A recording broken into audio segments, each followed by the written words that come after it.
जिस पार्टी को हम लोगों ने मिल करके आज स्वर्गीय रामविलास पासवान जी के नेतृत्व में इस पार्टी का गठन किया और उसमें नुकसान हमको बर्दाश्त नहीं हुआ और उस समय हम पार्टी से किनारे हो गए। पार्टी से किनारे होने के बाद कोई भी आज तक कोई मीडिया का, चाहे प्रिंट मीडिया हो, इलेक्ट्रॉनिक मीडिया हो, या कोई यह नहीं कह सकता कि हमने पार्टी के खिलाफ, लोक जनशक्ति पार्टी के खिलाफ या स्वर्गीय आदरणीय रामविलास पासवान जी के खिलाफ कोई जो है यह प्रमाणित नहीं कर सकता कि एक शब्द जो है हमारा कहीं किसी मंच से हो या निजी तौर पे हो, कहीं हम लोगों ने बयान दिया होगा या कोई बात की हो। तात्कालिक क्या कारण रहा पार्टी बदलने का? पार्टी बदलने का मुख्य कारण रहा कि हम लोगों का बुनियाद राष्ट्रीय जनता दल के खिलाफ राजनीति की शुरुआत बिहार में हम लोगों ने किया और 30 वर्षों तक हम उसके विरुद्ध रहे। लेकिन पार्टी से, यहाँ लोक जनशक्ति पार्टी से अलग होने के बाद राष्ट्रीय जनता दल में हम शामिल हुए नहीं, बल्कि हमको कराया गया। आप लोगों को भी पता होगा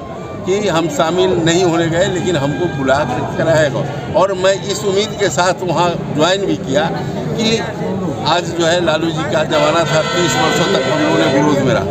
आज तेजस्वी जी आए हैं, तेजस्वी जी नौजवान हैं, बात करते हैं बिहार के विकास का, बात करते हैं बेरोजगारी का, बात करते हैं यहाँ के विकास का, तो हमको लगता है कि कुछ राष्ट्रीय जनता दल में हृदय परिवर्तन हुआ है हम लोगों ने। लेकिन कम समय में ही यह एहसास हुआ कि बिल्कुल कोई परिवर्तन नहीं है, बल्कि और गर्त में जो है उनकी जो नीति थी, उनकी जो व्यवस्था थी, वह और गर्त में चला गया और इस कारण मैं उस पार्टी से इस्तीफा दे दिया और लोग से कुछ धोखा हुआ आपके साथ? कुछ वायदा था टिकट को लेकर? देखिए, मैं आपको पहले कहा कि रामा सिंह का 40 वर्षों का जो राजनीतिक जीवन है वह बिल्कुल ट्रांसपेरेंट है, उसमें पारदर्शिता है।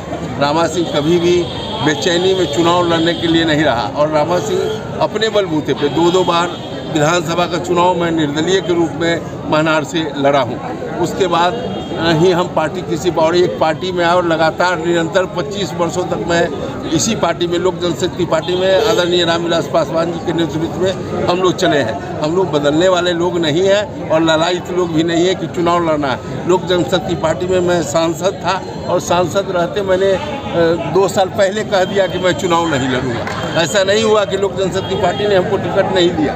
मैं 2 साल पहले आदरणीय रामविलास पासवान जी चाहते थे कि अंतिम समय तक कि भाई मैं चुनाव लड़ूं, लेकिन हमने कहा कि नहीं, हम चुनाव नहीं लड़ेंगे तो नहीं लड़ेंगे। उसके बाद आपने देखा होगा कि महनार में भी 2010 में हमने कह दिया कि चुनाव नहीं लड़ेंगे तो नहीं लड़ेंगे। राष्ट्रीय जनता दल के द्वारा यह प्रस्ताव दिया गया कि आप चुनाव लड़िए, हमने कहा कि नहीं, मैं कह दिया कि चुनाव नहीं लड़ूंगा तो नहीं लड़ूंगा। चिराग जी को क्या बोले कि क्या नतीजा रहेगा आने वाले? आप देखिए, आप को यह मैं आश्वस्त करता हूँ, ये रामविलास पासवान जी के साथ भी मैं जब आया था 1996 में रेल मंत्री थे रामविलास पासवान जी और उसी समय राष्ट्रीय जनता दल बनी थी। लालू प्रसाद यादव जी और रामविलास पासवान जी दोनों आदमी अलग अलग हुए थे और उसके बाद ही जब रामविलास पासवान जी लालू जी से अलग हुए, उसके बाद ही मैं रामविलास पासवान जी के साथ आया था। और 1998 का चुनाव से लेकर के लगातार जितने भी चुनाव हुए उसमें रामा सिंह की भूमिका रही है और हमेशा रामविलास पासवान जी सफल रहे हैं और फिर पुनः मैं चिराग पासवान जी का बागडोर यहाँ संभाला हूँ, तो निश्चित रूप से परिणाम सुखद होंगे और सिर्फ हाजीपुर ही नहीं बल्कि लोक जनशक्ति पार्टी का जो भी उम्मीदवार है उसके लिए हम लोग मजबूती से काम करेंगे और निश्चित रूप से मैं आश्वस्त करता हूं कि हम तमाम जगहों पर सफल। एक जी आपके साथ आ गए हैं, उनका पद को देखते हुए उनका गढ़ क्या पार्टी में क्या जगह मिलने जा रहा है? स्वाभाविक है, पार्टी के स्थापना काल से वो पार्टी के साथ जुड़े रहे। मैंने तो कहा कि मेरे नेता आदरणीय रामविलास पासवान जी को भी आज खुशी होगी जहाँ कहीं भी वो होंगे और यकीनन आने वाले दिनों में उनके आने से पार्टी को और मजबूती मिलेगी। लालटेन छोड़ कर हेलीकॉप्टर पे आ गए हैं, क्या वजह रही होगी? नेता कोई छोड़ के नहीं, इस पार्टी के ही थे वो। शुरू से आपने देखा है मेरे नेता के साथ हमेशा रहे हैं, स्थापना काल से वो रहे, कोई दूसरी पार्टी